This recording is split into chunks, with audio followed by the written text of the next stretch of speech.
wise and awesome women on what hopefully will be an 8-week journey. And for some of us, I think the ideas that we're going to discuss are going to be like, oh, I definitely heard that before, or that's an interesting way of looking at it.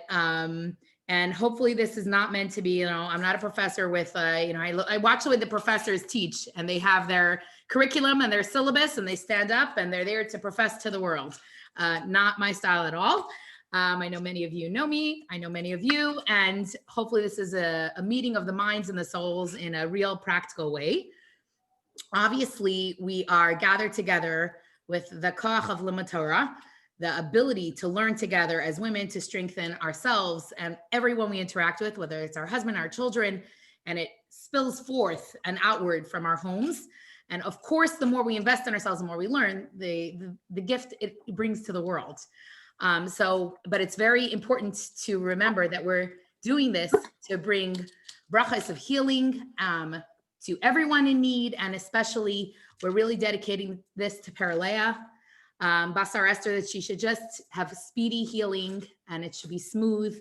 And we're here, we're thinking of you, and we're gathering for you, and we should only hear and share lots of good news. So as always, whenever we start to learn, in our Chabad, we have it on the table, we always have a tzedakah box, because as I said, whenever we do something that's good for ourselves, we always have to stop and think of others, and limud Torah is good for us. So we'll stop. I have here, I didn't tell anyone, so if you're not prepared, that's okay. I have here some coins, I have my tzedakah box, and I'm just gonna give tzedakah. Anyone who wants to now or have in mind to do it onward and forward.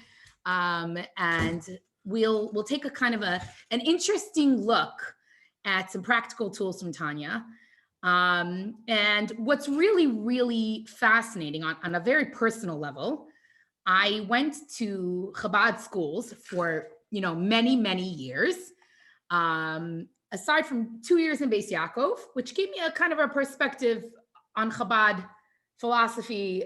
And it kind of got me to really see the mindset and the hashkafa that was unique. And to really gain a certain appreciation. But aside from that, I really went to Chabad schools all my life.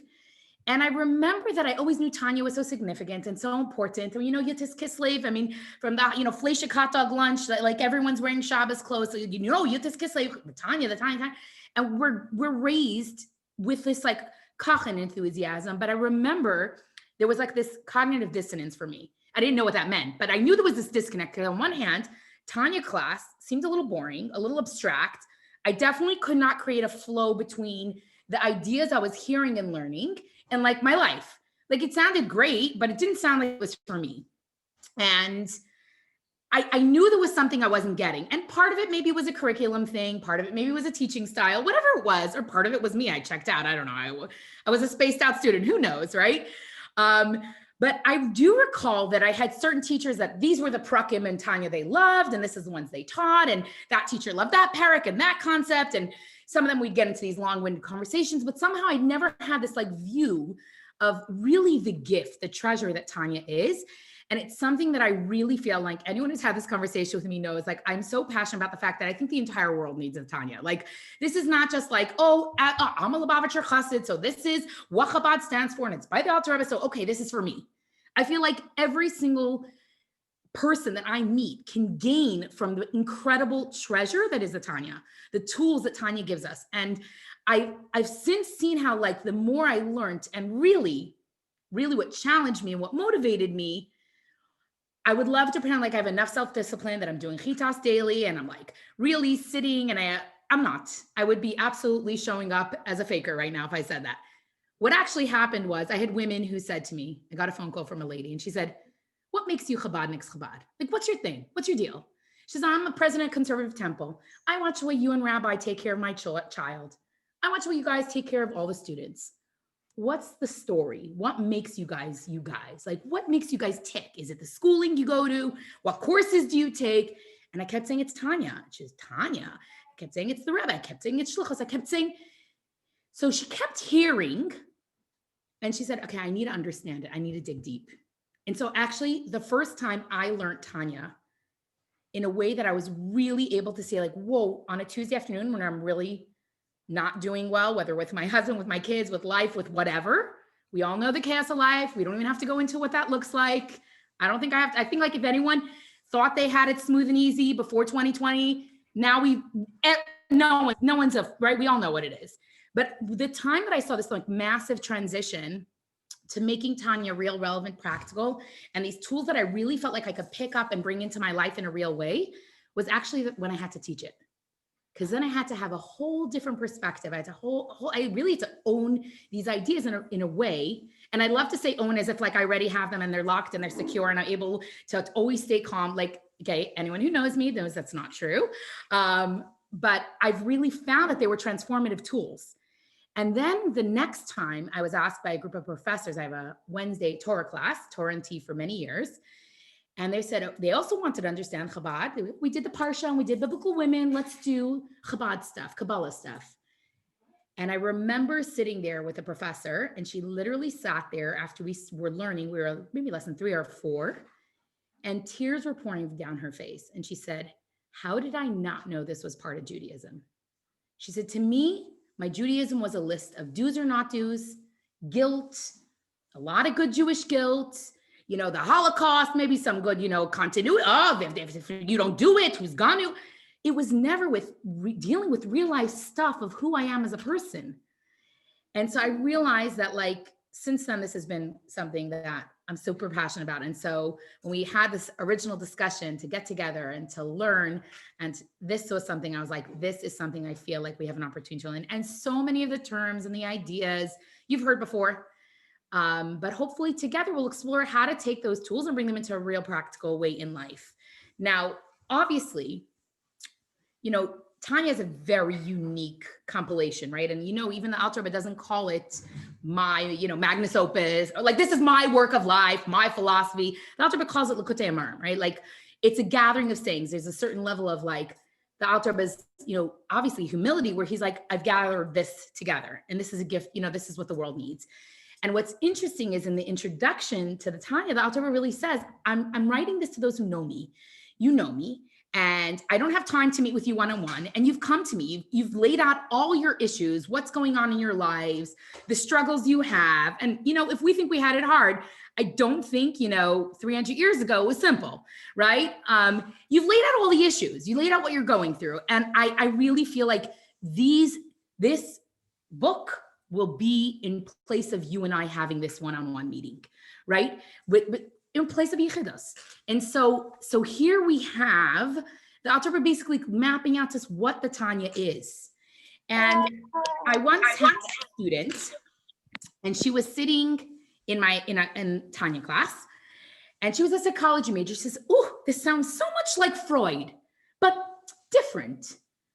Now, I'm not expecting anyone to be a psychology major here, but Freud's philosophy is what motivates human action or behavior. Like, what is it that makes people tick? What is it that makes people do what they do?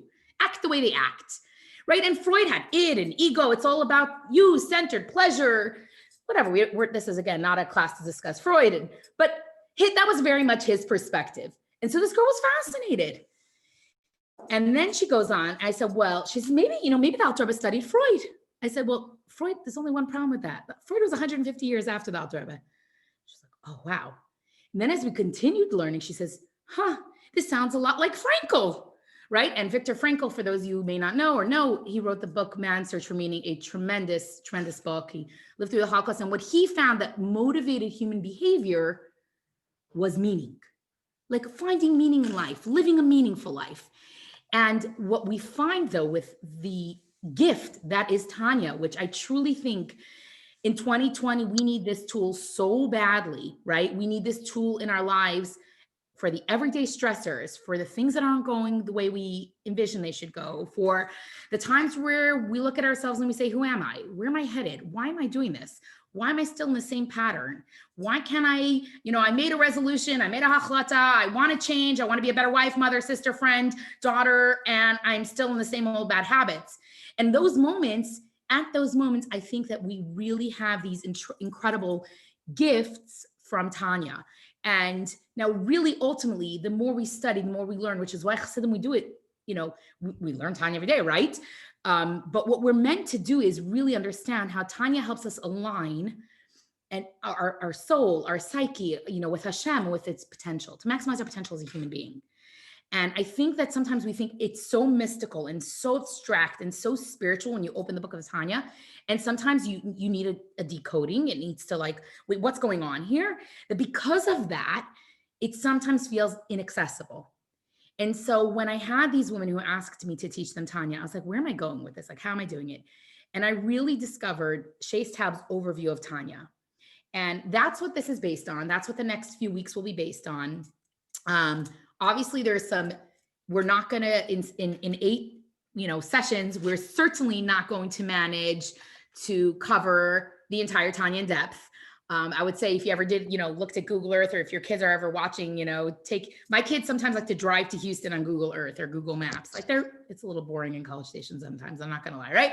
And so if you're ever looking at something like a drone, you ever watched a drone view of a camera of a field or a property? Like from a drone, Houston looks gorgeous, right? College Station looks like a big city. We all know College Station's not a big city, right? So like the drone's eye view gives you big icons or big ideas, but it's nothing compared to walking the streets of the city, or nothing compared to experiencing everything in depth. And so what I found though, and this was through spending a lot of time with different high schools and dealing with a lot of young, beautiful Anash Chabad teenagers, that there was a very large frustration that they didn't feel like they were gaining and learning the tools that Tanya was. And I remember sitting with a high school class, and I was already warned by the school, this is the tough class, good luck, okay? And nothing says game on like that for me. Like, this is gonna be fun. Like, this is the class that's gonna challenge and question and think. And I love that. Like, I love a little bit of passion, a little bit of grit, a little bit of, let's have a discussion, let's debate, let's struggle, let's work. And I remember throughout the Farbrengen one night, late into the night, with this class at a Shabbaton, a girl turned to me in tears, and she said, "You're describing Tanya and Chassidus as these real tools for life." She says, "For me, it's a subject in school I either pass or fail." And I had this awakening, what have we done? We've taken this gold that we have, and either it's too abstract or it's, what have we done? And so I actually started telling the schools, and I'm not sure how many of you, are familiar. Many of you have boys who went through the yeshiva system, and some of you are still, running around chasing toddlers. It's quite a diverse group here. But I started telling the high schools that instead of just doing Tanya perek by perek in depth, they need to do like what the boys do in Gemara. They do the Gersa and they do Eon. They do step-by-step building skills, breaking down words, and then they do overview. And I felt like Tanya has to be taught this way. It has to be, here are the big practical tools that you can use going through the day-to-day nitty-gritty issues when you're struggling. And you know what? That's what the Alter Rebbe says in the opening. The Alter Rebbe says this book of Tanya is based on Kikarev Elecha Hadavar Ma'od Beficha B'Vavcha L'Saisai, which means, obviously, we know that when Moshe Rabbeinu, in his 5 weeks prior to his passing away and leaving the Yidden had not given him the easiest time, right? We all know Am Kshe Eiref. They were not simple. It was not rosy. They were, literally a pain in the neck, right? They were tough. And Moshe Rabbeinu gathers the Yidden and he said, you know what? We need to we need to go through some of the, the ups, the downs, the good, the bad. Let's review. Let's take a little, trip down memory lane and see what worked and see what didn't and see what we need to do differently. We can review this. We can do this. And one of the things that Moshe Rabbeinu does is he really anticipates every excuse you and I have come up with in 2020 when we can't connect with a mitzvah or something, ruchnius, right? Moshe Rabbeinu really gets human nature. And he says, listen, you're going to think it's in the pie in the sky. Oh, that's very spiritual. If I lived in the mountains, it's Tzfat. I live in Houston. It's not possible. Oh, maybe if I lived in Crown Heights, then I could do that mitzvah. Right now I'm in Houston, it's hot, it's this, it's that, no one knows, right? Moshe Rabbeinu basically says, I get it. It's not, I see with the students, I say, that's a great mitzvah, Manya, but that's for you and the rabbi. I said, no, it's not for me and the rabbi. Oh, when I'm spiritual, I get this. So Moshe Rabbeinu anticipates it all. And the conclusion Moshe Rabbeinu says, is kikari velachada. It's very close to you. And we say, obviously we know anytime you're studying a pasuk in the Torah, if there is an emphasis on a specific word or there's a word included, I always tell the students you have to there's a certain way to look and analyze the pasuk. And if it says kikari velacha hadavar, it's close to you, and it's very close. Meaning it's not just like, oh, like an editorial thing. Let's like put in a nice adjective, like, oh, it's very close. Like, no, obviously, if it's Torah is emes, Torah is chachma sayret sanishal kadosh baruch hu, Torah is truth, Torah is God's will and God's wisdom. So if it's there, that it's very, very close, and it's beficha, it's in your heart, your emotions, your mouth, and your actions to do, then what Moshe Rabbeinu is saying is, it's real, it's yours, it's every day, and that's what Torah. And then the Alter Rebbe is saying, quite a few hundred years later, 3,000 years later, let's now break out what that means. How do we align our befichach, our speech, our thoughts, our actions with Torah, with our potential? Because we, on a neshama level, we want to do good. We want to maximize potential. No one's like, you know what? I really want to mess up as a wife and a mother. Let me see how I could really I would love this as a goal, right? No one does that, right? We want to maximize. We do well when we're, you have those days. That was one of the things that was fascinating about having everyone home for a lot of months in a row with not a lot to do, is you start to discover parts of yourself that you didn't really know. Like, I thought I was a calmer mother. Turns out I am calmer when they're home for 2 weeks at a time. Turns out when everyone, as my husband said, was squatting at home, it felt a little different, right? So that's when I need to exercise some of my skill sets and dig deep. Who am I really, right? And so we all have those junctures in life where we're like, who's the real me? Who's the real me? And I remember having a conversation with one of my kids as they're going through their teenage years and they're trying to figure themselves out, which, I think I'm 40. I'm still trying to figure out myself out, right? It's a process. We evolve, we grow, right? Hopefully for the better and improving, but it's a process. And at this child said, I don't know who the real me is. And I was like, well, what do you mean? What do you mean? Who's the real you? He said, is the real me, I could sit and schmooze about sports or hang out or learn chassidus, I'm a chassidish bacher, I'm a guy who's into sport. I don't know who the real me is. And I was like, well, they're both you. And he's like, what? It was so hard for him to we compartmentalize. Who am I as a friend, as a sister, as a mother, as a daughter? And really, Tanya gives us these tools to synthesize and create this inner harmony with who we are, with our teva, with our struggles, with our personality, and rise above it and navigate it and really shine. And of course, then more challenges come, right? That stretch us further, but we have tools, we have gifts. And basically the Alter Rebbe is saying that really these tools will help us alter how we speak, how we feel, what we think and what we do. So now if we know that this Tanya can give me real practical tools in all of these areas of my life, well, I want to dig deep. I want to understand. I want to peel away the layers. I want to go further. Now, again, disclaimer, this is the drone's eye view. This is pulling out the big tools. This is not a replacement for deep dives. And I know, my beautiful niece Tanya had just started a Tanya podcast, which is breathtakingly phenomenal. If you have not heard it yet, dig deep. There's 2 young Chabad girls who are very frustrated with the way Chassidus and Tanya was being studied, and they started their own initiative. They just finished a full year of doing Tanya concepts in under a minute. If you're following any influencer on, social media with all their recipes and their outfit of the day or whatever else, they're, influencers, you're I see one person laughing. So you get what I'm saying? Follow these girls. They're called In-Betweeners Anonymous. Highly recommend. I feel I actually wrote some at their one year. I was you literally made Tanya accessible for people. It's just tremendous. The ways we can learn. There's tons of books. Chaim Miller's a book, A GPS for the Soul. There's no excuse. In 2020, if we want it, there's no excuse to try to gain those skills. And this will give us an overview, God willing, and hopefully if it speaks to you, you'll want to do a little bit more in-depth learning. And I think that what it will hopefully do is give perspective. And I think each class, there's some takeaways of between now and next week. I'm not saying homework because I'm I don't know who's here from school, but I'm not a fan of homework. We're not going to say why. Maybe it's because I homeschool, so I don't want to deal with more schooling, like leave me alone. But I'm not a fan of homework, but I think that practical exercises that you could do between now and next week to reinforce skills, hopefully that will be very, relevant. And hopefully the perspective will be a gift. And really, I find that it's our gold. It's our inheritance. It's our gold. And it really helps us engage in like the day-to-day conundrums that we struggle with.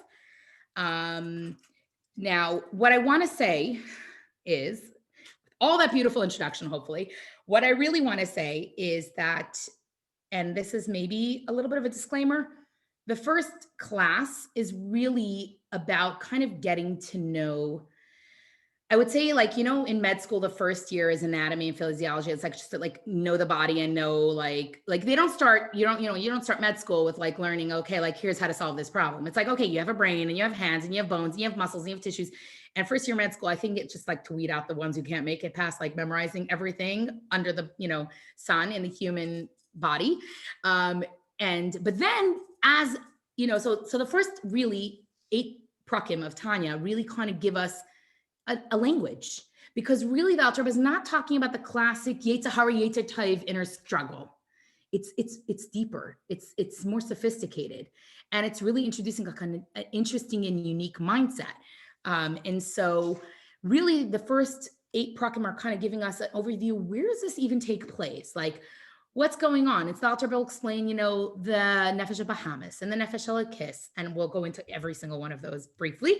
And the Alter Rebbe will go on to explain the Kaiches and the Levushim, and again, we'll break those all down into what I like to say regular English for like people who, I don't know, at 8:30 p.m., the fact that many of you are on is already like awesome, because I think like a bed, a couch, pajamas sound also amazing. I hope some of the people who are in like their little black things are on a bed and a couch and in pajamas. And I won't mind if you show up in pajamas with, it's like no judgment. There's like no standards. It's all good. But I think also the Alter Rebbe will kind of introduce us to get to know where all of this takes place and what we're dealing with here, and what are then the tools, and the Alter Rebbe will go on to build those tools to help us deal with guilt, with shame, regular human realities, inner conflict, right? Remember I was saying cognitive dissonance, like the disconnect where you feel like, you sometimes maybe, I'm not saying anyone here has, but like there are times where I lose my cool, or I like I'm not acting my best self, and I'm like, whoa, was that just me? Like, I don't even recognize that person. Like, who was that?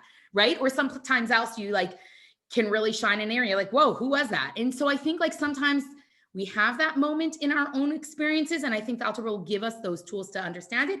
And then really, really practical strategies for how to like live life with more joy, and how to add more purpose into our lives, how to have direction in the everyday struggle, and where we'll break it down. And again, hopefully there will be, each class, some practical takeaways. And I definitely want to leave time for everyone to, so really this course is designed in a 6-week series, but the reason I said no 8 to 6 weeks is because I think that, if I was a professor and this was a college class, let me tell you, the college classes, I don't want to throw our entire higher education system under the bus, but I have more than once seen a student log on to a class, whether on Zoom or not, upload information, look at the syllabus, take a test, download, and then delete, right? And Torah and Chassidus is meant to be like, to permeate us. So I also want to leave time at the end of each class to like be able to have that discussion, to be able to really break down, how can we do this? Life is complicated. Humans are complicated. And even if we think we have it all together, one of the things I realized at the beginning of this fascinating journey of Corona 2020 was that maybe I'm having a really good day, but like everyone's on their own roller coaster, and the roller coaster is not traveling at the same pace. And it's not traveling, not everyone's having the like organized and synchronized ups and downs. Like, just like when you think something's under control, something else comes, it's like, you ever watch the arcades? I'm not a fan of arcades, but You know, the game whack-a-mole where like I think a crocodile pops up and you settle it, and then another one pops up and you settle it. That's life. That is, yeah, literally, exactly. I was saying settle, but yes, you're right, Shoshana. It's definitely that. And it's a very good tension reliever. But I feel like often that's life. And that is, and so, you know, I really hope that our time together and our even, you know, giving time at the end to decode some of this and to really break it down into like practical takeaways will give, you know, be something that we can all share. Because I think we're in the company of such brilliant and wise, incredible women. And there's nothing like the power of feminine energy learning Limatera together. Like there's just nothing like it in the world. And here's where I will say the Jewish nation is kind of relying on us, right? Like we need to be the ones to create warm, empowered, Hasidic, healthy homes. And so we got to give ourselves the tools so we can continue. And whether that's dealing with a toddler or dealing with grandchildren at any stage, or dealing with your own shalom bias and dealing with your own spouse or your own potential. Either way, there's work to do. So diving right in, now I do know that we talked about whether we should have a workbook, not have a workbook. The advantage of the workbook is the quotes are up. But I really don't want to get so, I really want to be able to come away with the concepts and not necessarily get bogged down by the language. Does that make sense? I hope that I'm being clear. I don't want people to get lost in the phraseology of the Tanya, not that it's not rich and amazing, but I really want to be able to, like, again, practical tools for the brain and for life, like for like that we can like, okay, like I always feel like any class or workshop I go to, there's like maybe one idea I'm going to pull away. So we got to pick our focus. And so pulling up text is wonderful. And there's nothing like scholarship and Limatera and sinking your teeth into text. But I feel like it would have to be way earlier in the day with a cup of coffee. That's just my opinion. So unless someone wants coffee now, I'm not judging, or a glass of wine, like feel free to grab a glass of wine. So like we said, the Alter Rebbe begins off by saying, this is Sefer Shel Beinanim. And this is for those who know me well. What's interesting is the Alter Rebbe is this is not a book of philosophy to believe in God or not believe in God, right? Abish is not saying this is Amunah. The Alter Rebbe is not saying this is about Amunah. This is about building. The Alter Rebbe is not proving the existence of the Abish. These are to those who know me, those who've come to me, those who've poured out their heart to me. And we know that the Alter Rebbe spent 20 years writing Tanya, right? Every letter painstakingly, with intentionality, what a Vav would mean, what a Yud would mean, right? And so every single word, and the Alter Rebbe said, I looked into the neshamas of the generation, I saw, what is it that they need? And this is it. And I think in 2020, it's definitely still relevant, right?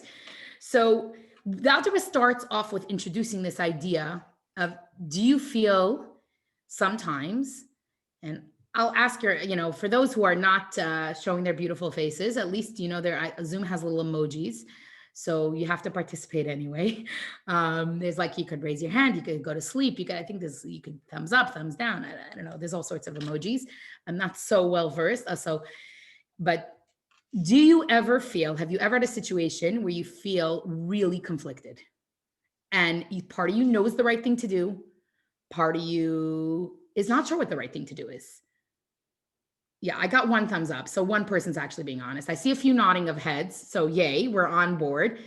I think if anyone says they don't, I want to know what like they eat, they drink, they do, because I feel like this is all day, every day. And this is consistently in the human experience is this deep internal conflict.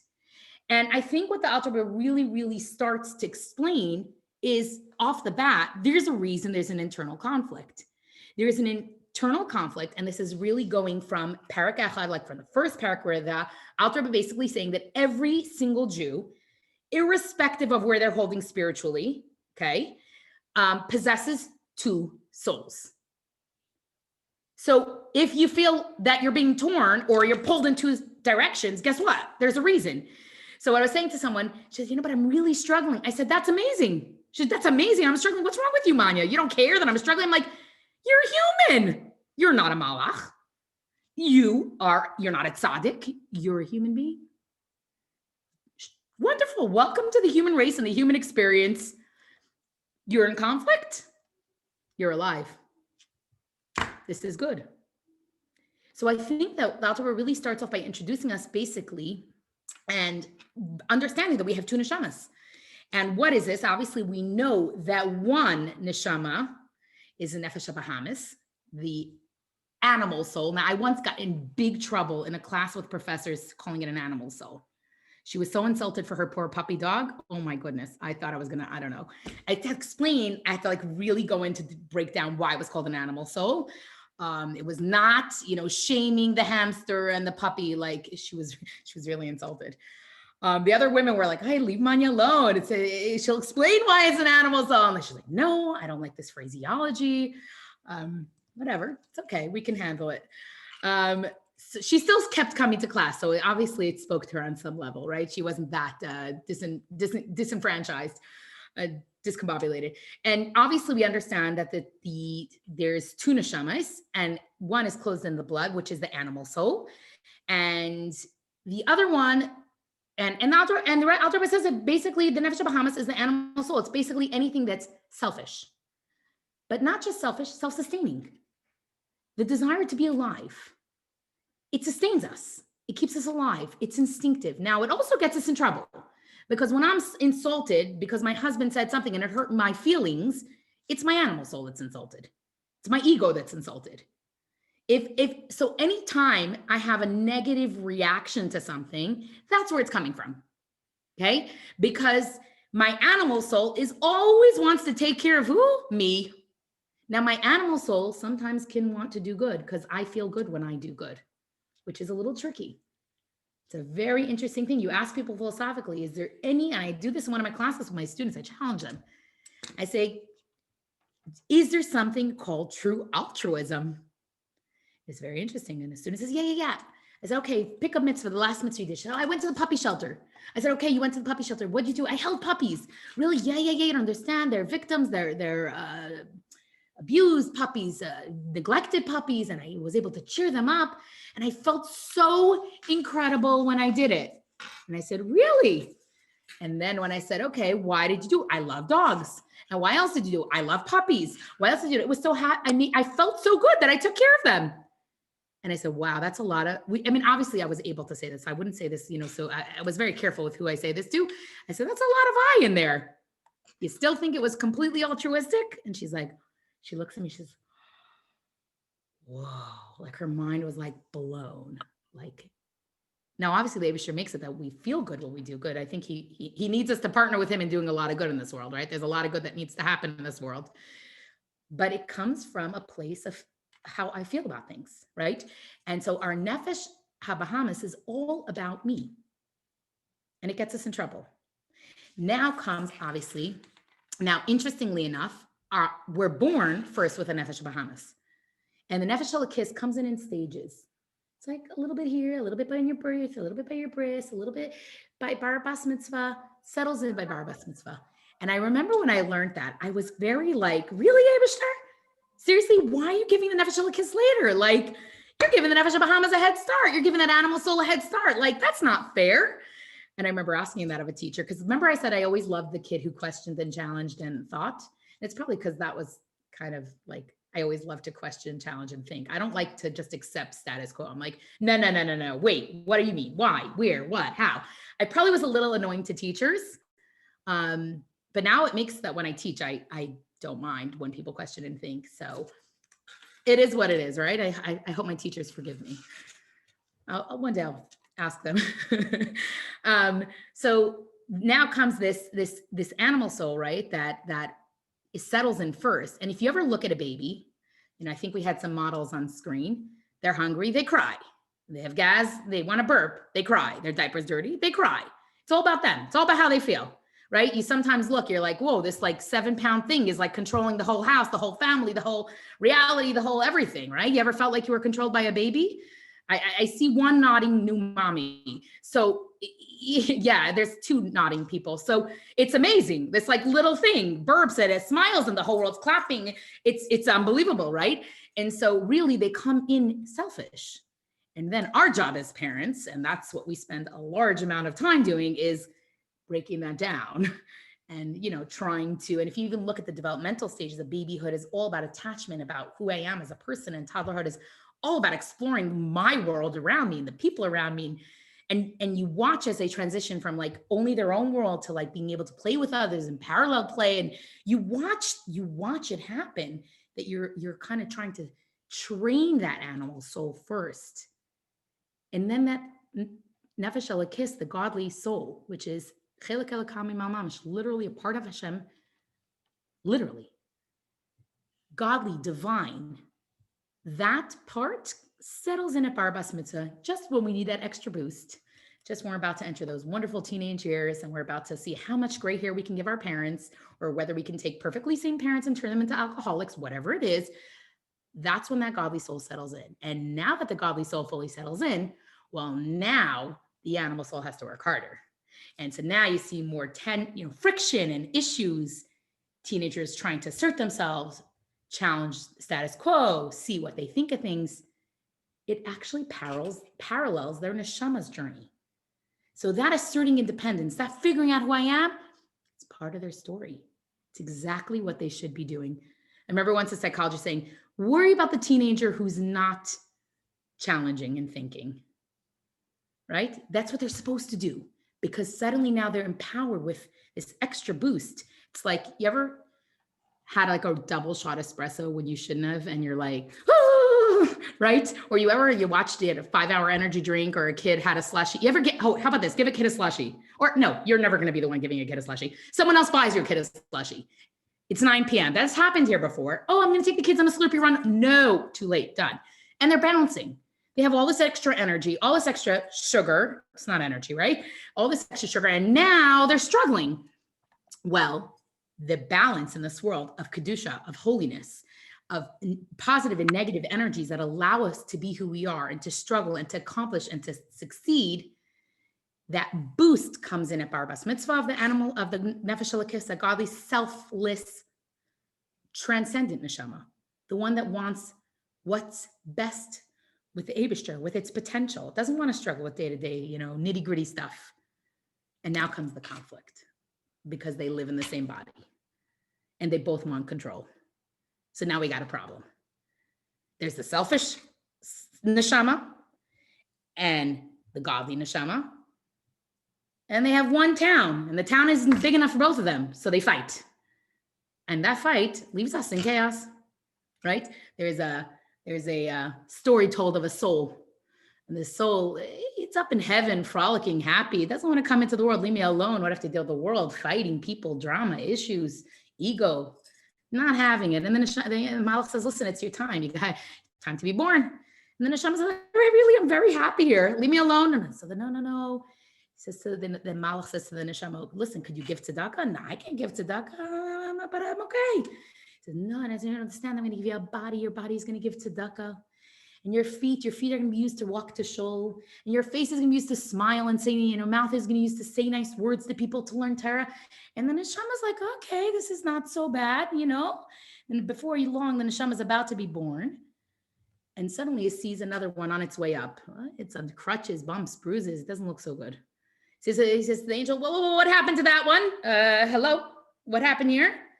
The Malach says, I forgot to tell you, the body, the soul, they don't always get along. Sometimes it's a problem, but of course it's too late. The neshama is born. And that's life. Life is while we are here, our nefesh elokis, or nefesh hamas, have a conflict. So pat yourself on the back if you feel like you're in conflict. It's a wonderful sign. You're here, you're present, you're a Beinoni, you're as the in-betweener, the person who has both.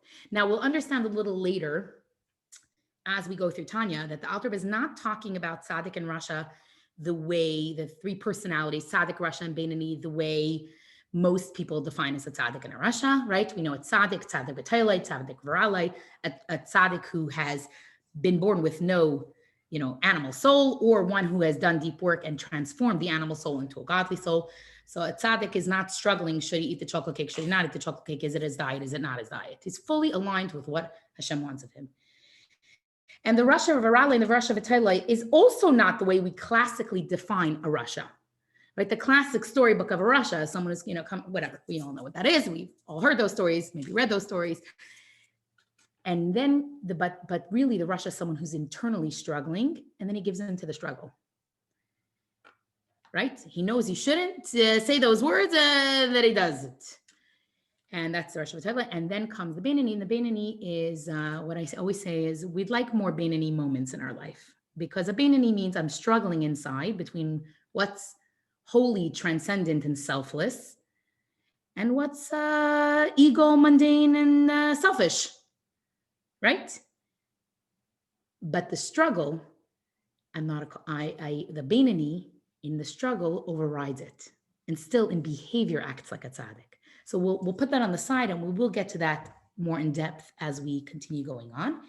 And we know that, hold on a second, for next week, I'm going to disable the waiting room because it keeps like distracting me. So that's what we understand now. What is, and I think we'll end with this last big idea, and then we'll be able to continue onward. We'll give a few minutes for like decoding and driving this idea home into our lives and what that means for us during this week. But where do we go from here? Is that basically, what is this neshama made of? So we know we have, a godly soul and an animal soul, and nefesh bahamas, nefesh elokis, but what's its DNA? What's it made of? And then the Alter Rebbe goes on to explain that in addition, the 10 faculties of the godly soul possesses, I'm sorry, I skipped ahead, I apologize. The Alter Rebbe goes on in Perek Gimel and says that basically this neshama, both neshamas, both the godly and the animal, because there has to be balance and parallel in both of them. They both have to have, they're made up of the same stuff. And that basically the souls consist of 10 faculties, corresponding to the 10 supernal sephirot from which they derive their life force. And what is that discussing? So now we go into a little bit of a different idea, that if you want to know that you have these two neshamas, and we understand that they cause us issues, and we understand we'll get more into those issues also in the follow-up, in the next class. They're made up of Chachma, Bina, and Das, which is the cognitive intellectual process. And then like what you think and how you think. And then comes the emotive layers. Chesed, Gevura, Tiferes, Netzach, Hod, Yesod, and Malchus. So it's what do I think about things and what do I feel about what I think about? And I always give this example, this Chachma, Bina, and Das is like, imagine, a doctor, 1970, and him and his patient, they're smoking together, right? They're smoking, they're having a nice cigarette together, and they both burst out, a fit of coughing, horrible coughing. And the doctor has this flash of an idea, chachma. I wonder if the cigarettes are ruining our lungs. That's his idea. And now the Bina is he's going to meet and interview and check and see if he can look in x-rays or whatever of different, lungs, and ask his different patients who smokes, who doesn't, understand, right? Try to break down what's going on here. And the conclusion in Bina is, yes, the smoking is not good for you. It damages your lungs. The Da'as would be, does this doctor stop smoking? Can he integrate that knowledge into his reality? And the souls, the animal soul and the godly soul, are both made of the Chachma, Bina, and Das. And then, of course, Chesed, we know, is loving kindness. Gevura is severity. And I bet if you think about people they have many of these character traits, right? You may meet someone who's very intellectual, but their emotional connections are a little bit, I don't know, I see that a lot on a college campus. You meet people that are super academic, they can stay in the ivory tower, but their ability to relate emotionally to someone else is maybe not there, right? So we have chesed, loving kindness, we have gevura, severity, we have tiferes, compassion or balance, also beauty, right? And then we have netzach, endurance. And you see people who really fight and they really endure and they really challenge themselves and they, right? You see these are also personality traits. They play out in who we are. And then we see hod, which is humility. You meet certain people and they just like, wow, you're like, they have a certain dose of humility that's like pleasant. Yesod is bonding, and malchus is sovereignty or royalty. And you meet and you see that we have those are part of who we are. So you want to call it personality, you want to call it nature, whatever you want to call it. Tanya is giving us a way of understanding that this is what our nefesh bahamas and our nefesh elokis are made of. And obviously, if one is made of it, then the other one's made of it, because again, there is this balance of these two energies within in order to enable us to have bechira, free will, in order to enable us to struggle, to make decisions, to work on things in our lives. And when you then Now, great, we have these souls, and it's great, the souls, different ideas and different feelings, but what does the soul do about it? And here we're introduced to the levushim, which are really the garments, okay? We have the 10 faculties, the 10 sefirot, and then we have the garments. What are the garments? Now, you and I know that I probably, let's take a vote. How many of you think when I was cooking dinner and making dinner, I had my sheitel in my head? Give a vote. Yes, no, maybe so. I didn't, right? But I know I'm teaching a class, so we put things on, right? We put on a clean dress, we put on a sheitel, whatever. What we wear tells a story. If you caught me, 2 hours ago running around, you would know I'm cleaning the house or making dinner. So what we wear expresses something. So the godly soul and the animal soul have these garments. And the garments are thought, speech, and action. And we have to make a distinction, and we will do it a little bit later. So I'm keeping track of the 3 things we put on the side to get back to as we go further. We have to make a distinction in the garment of machshava, of thought, active thoughts versus passive thoughts.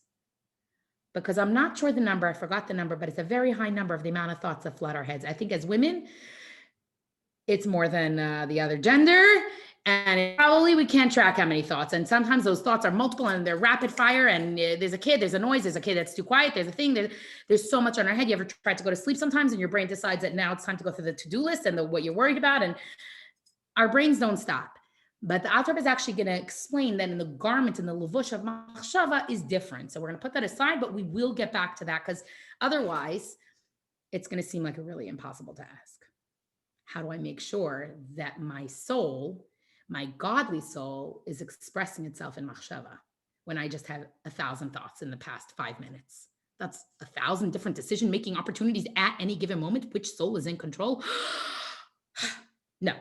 So we will break that down, and it will be more clarified. So there's what I think, there's what I feel, and what I do about it. And the example I always give, because I think it's just so relevant, and we'll end off with this one, is I was a Friday afternoon, and I was in the Chabad house, and I was covered head to toe in flour or something. I was not with makeup and a sheitel. I'm looking like a mensch. I'm going to just be honest. And in walks a new student and a mother and a grandmother and a father and a brother and a sister. And I'm like, I wanted to pretend that I wasn't Manya, and I wanted to run away, put on clothing, and come back and be like, oh, hi, nice to meet you. I don't know who you met before, right? But I knew I couldn't do that with a straight face. But what I did was I said, welcome to Chabad. It's so wonderful to see you. At that given moment, I could have chosen my nefesh Bahamas to express itself. Like, why did you show up now? It's Friday. Don't you know what's going on here? I'm preparing for 70 people tonight. Show up later when I'm dressed and clean and normal. Who just barges into someone's house at this hour? Like, all those things could have, but like, I was able to like rein it in and like filter, thank God, and say like, oh, welcome to Chabad. It's so great to see you. It's so nice to meet the entire extended family right now at this very given moment.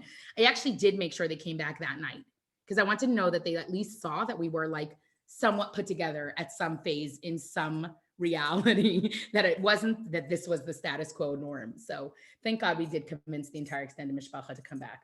But at that given moment, you have a choice of what you express. And is it my animal soul or my godly soul that's taking control over that expression at that given moment? So in Perek, I'm just looking for the exact, sorry, in Perek Vav, and I know we're moving fast through the quotes itself, the Alter Rebbe basically goes on to describe that Hashem creates each thing opposite the other, meaning this balance in this world, that just as the Nefesh Elokis is created with these 10 sephiros, which correspond to the 10 supernal spheres, the 10 spheres of the Eibishter created. And just like it's closed in these 3 holy garments, Machshava, Dibur, and Maisa, same too with the animal soul. The animal soul also has 10 ways to express itself in a less than beautiful way. 10 ways in the Chachma Bina Das Chassid Gvura Teres Netzach Hod Yesod Malchus. because you can use every single one of those sefirot or character traits or behaviors or emotions in not the best way. You ever saw someone be really, really stubborn? You ever went to PTA and they said your child's really, really active and determined? What they meant is your child is stubborn and doesn't stop moving. You need help, right? They're just saying it really, really nicely. I actually was recently, I think I had PTA for one of my kids, and I said, just tell, like, you don't have to speak teacherese to me. Like, just be straight. Like, I get it. I get who my kid is. It's fine. The person was like, oh yeah, so it seems like your child's not putting enough effort. I'm like, great. You don't have to tell me all sweet, fluffy stuff. Like, it's okay. I know my kid. Yeah, they're a little lazy. We got to work on it. And the teacher was like, so relieved, like, oh, okay. Like, I don't have to like create all these defenses and fake fluff. I'm like, no, we love them. They're humans. They got character traits and expressions of those character traits that are positive sometimes and sometimes not so positive. So as we see it in ourselves, right, we can see how we can use our determination, our grit, our strength, our love, our compassion. We can use it for the good, and sometimes we can use it in an unhealthy way. Sometimes my love for something makes me an enabler. Sometimes my passion makes me angry. So every single one of these character traits or emotions can be used either way. But how do they express themselves? Machshava, dibor, and maisa, which goes back to what the Alter Rebbe was saying in the beginning. Ki kari v'lecha hadavar ma'od b'ficha, v'lvavcha l'asayse. And I think we'll stop here, not because there's not more we can do, but we discussed leaving it for an hour. And we started 5 minutes late, so I feel like we have a few more minutes. But I would really love to hear from ladies. Join in, unmute yourself. Feel free to show your beautiful faces. I really have to say, I do appreciate seeing faces. It makes it a lot easier. And I would love to hear your thoughts on how this knowledge and understanding of the struggle being part of how the Eibishter created us, like very right in how we are, whether it's with ourselves or our spouse struggling or a child struggling, like we could see it through that lens. We could see like, this is them going through this as a human being, as a beautiful part of, as a neshama that Hashem put in this world. And so I would love to hear practical ways to take this into the week. Any thoughts? Don't be shy. This is not a shy crowd. Come on. Anyone? Any thoughts? Thank you, Manya. This was really great. That's not good enough. You're a second grade teacher. It says your name. So let's hear from your second grade class. I'm going to put you on the spot now. I would love to hear, no, in a real way, like it's great to learn abstract, but if we don't have a way to bring this down into like tomorrow when I'm really struggling, like meaning not the knowledge that this dichotomy and this struggle is internal, and the knowledge that it's not just intellectual or emotional, but it's how it plays out into action. How does that empower us? I don't know, when a kid is really acting obnoxious, or I'm not going to say a spouse ever does, but if you happen to know someone who's sometimes not acting their best self, like, can we see it through a different lens, or even ourselves when we're not showing up in our life the way we would like to show up? How do I reconcile this? Anyone? Okay. Yeah, go for it. I think I got an idea now. Some of you know that the last few months I've been in treatment for depression somewhat intensively. And I had a little bit of a breakthrough today. They keep talking to us about being present with our feelings, not avoiding them, etc. And I realized today I can have depressed feelings. It could even be a baseline, and I can still act on my values and get things done according to my values. Wow. And that might also cheer me up, but it might not. But regardless, I can act on my values. Wow. That is so powerful and poignant. And thank you for being brave to speak up, because I think what you just said is something we all could relate to. You know, this idea of an imposter syndrome, like, well, I don't feel it, right? But I could still show up in my life in that way, right? I don't feel grateful. I'm angry at whatever, whoever. I'm depressed. I'm overwhelmed. I'm sad. I'm struggling. I feel victimized. I'm hurt. All of those very real feelings that we have, that we feel, wherever they're sourced or coming from. And I love that you brought that very, very real example. Meaning, like, I could still wake up and say Moda'ani, even if I don't feel like it. And I was speaking to, one of my students whose sister passed away pretty suddenly and pretty tragically. And she herself had learned Maidani 5 years ago in memory of Mendel Cotlar, Olav Shalom, and she learned this lesson. Since then, she said Maidani. She took it on as her chlata at her bat mitzvah at the kotel. And then her sister passed away, and I went to visit her. It wasn't Shiva, but I went to sit with her. And she said, "Can I think Modani?" I said, "Yeah." She said, "I can't say it. I'm so angry. I'm so hurt. I can't say it. But can I think it because I am still happy I'm alive?" I think that's what she was saying. Like, I can't show up the way I should and wake up and say it to Hashem verbally, but I still feel it. I still am happy I'm here. And I'm so angry that my sister's not, but I'm here and I'm alive and I have today. And I think that this is a dichotomy that we live with that is very, very hard for us to reconcile with. And I will say, as we learn through Tanya, Tanya is not a replacement for, medication or antidepressants, but the tools that Tanya gives us alongside, maybe therapy or other things are so empowering, because what you described about acknowledging and making space for feelings, but then not sticking there is going to be an entire section of Tanya that deals with it. And it's mind blowing to think that this was 300 years ago, 250, 200. I'm not good at math, but it was a while ago. And all these therapists are, show up, lean in, writing books, TED Talks. It's ours. We have this for years. This is our wisdom. This is our Torah. This is Chassidus. This is what Chabad is about. Go ahead. I saw, Gittel, you wanted to share. Yeah, on that note, I have a little sticky that I wrote, and it follows exactly what Shoshana expressed, that says, behave your way to success. And I have applied that in so many different scenarios, and it helps me. And that's that dichotomy between the animal soul and the godly soul, at least in my interpretation. Yeah. And I think sometimes that's really a very practical thing. I love that. Even, by the way, I always say sometimes make a mental sticky note, but I like the actual sticky note. It's a visual reminder. It's great. It's a red string around the finger or whatever it is, but I love that. And I like that it's in a bright color. So it's very helpful and practical. Otherwise it would blend in.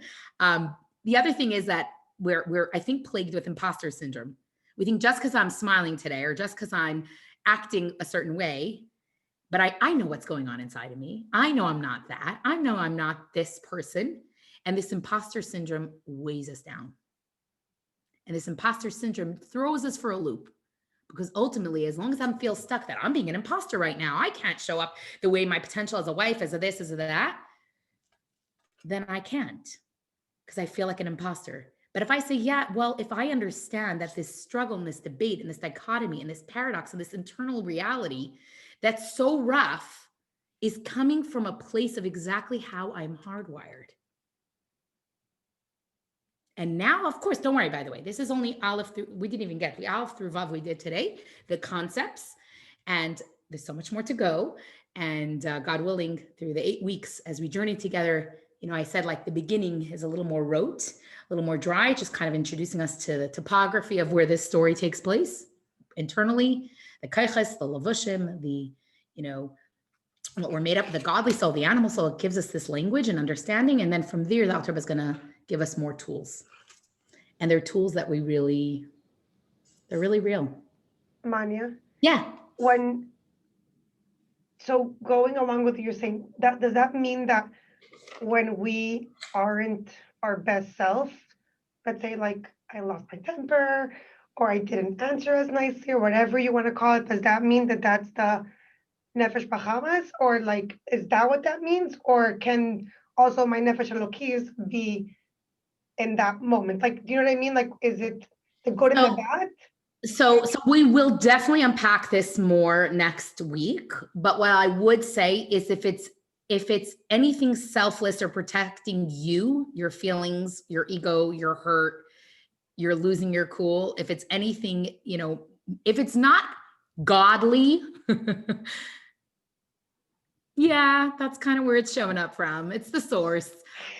We'll definitely discuss more how this breaks down and like, okay, But I'm really happy to hear that you've lost your cool ones because it makes me feel much better about myself. It's anyone else want to jump in and share their thoughts? And I'm sure there's so many women here who study Tanya extensively for years in depth, and feel free to jump in and share. Anyone else? I think a lot of times we're not stopping for a minute to think about how we're feeling. We're just so much on the rush and moving. We don't give ourselves a moment to stop and just give ourselves a little compassion in how we're feeling to be able to act more effectively. So I think that a lot of times we're just really trying to do our best the whole time, that we're not just allowing ourselves that space to just go to our room, give ourselves a time to breathe, remind ourselves what our goals are. Just like Shoshana was saying, like being able to compartmentalize, that whatever, our feelings of what's really going on and what our goals are. So it's Rivka, normal to like. yeah, go ahead. Rivki, yeah, it's I like don't know, normal I can't to see your like. face. I don't know who I'm talking to. I'm sorry. I'm so Yeah, not. Rivki, that's fine. Okay. Yeah. So I feel like just allowing ourselves that compassion. Oh, I just heard the English accent. I picked up who you are. Okay, fine. Allowing ourselves I want to say I'm compassion a to big like fan feel. of timeout, but usually it's for me, not for anyone else. It's like, yeah. I need the timeout. Like the kid doesn't need a timeout. I need a timeout. Yeah. Yeah. And compassion. And I guess, that's a really practical way of saying, like, sometimes you just need to step out and recenter yourself and just inhale, exhale. And sometimes it means you need to hide in the bathroom for longer, whatever it is. And I do agree with you. We are pulled in so many directions so frequently. We feel like we're constantly, it's really not simple. So I definitely agree with you, Rivki, that's something that that's really practical way to step out and allow yourself to process and think differently. Anyone else want to jump in and share anything before we say Gute Nacht and L'chaim? Anyone else? Feel free. There's no like I said, there's really no rule. Okay. Go ahead. I'll just speak quickly. Go for it. Yes, it's so good to see you. I'm thinking the opposite almost, is that when you realize that we're hardwired that way, it's easier to be gentler on our children because they're suffering the same way or struggling the same way that we are. So the same way that we're pulled, we have maturity and experience that they don't have yet. So I think it's easier to be kinder and more, gentler with our children when we realize compassion. Actually, I would actually use the word depersonalize. I think that's a huge one when raising kids. It's not about you, right? It's not about us. It's their own neshama that has its own struggles. Right. That's a huge one. It doesn't mean depersonalize, not detach, God forbid, but depersonalize. They're not actually out to ruin your life and torture you, believe it or not. Right. But I agree with you. If we can see it that way, if we can see our kids, if we can see their struggles as they also have a neshama and they also have a nefesh habahamas and nefesh elokis, and they're also struggling and they're also human beings, right? It definitely gives us a different lens to see things through. So thank you so much for sharing, Naomi. They're really great. And I don't think it contradicts anything that was said. No. Yeah, Not very at all. awesome. I'm No. saying I don't think it contradicts other people's perspectives. I think that was really, really very important. Yeah. Anyone else want to jump in?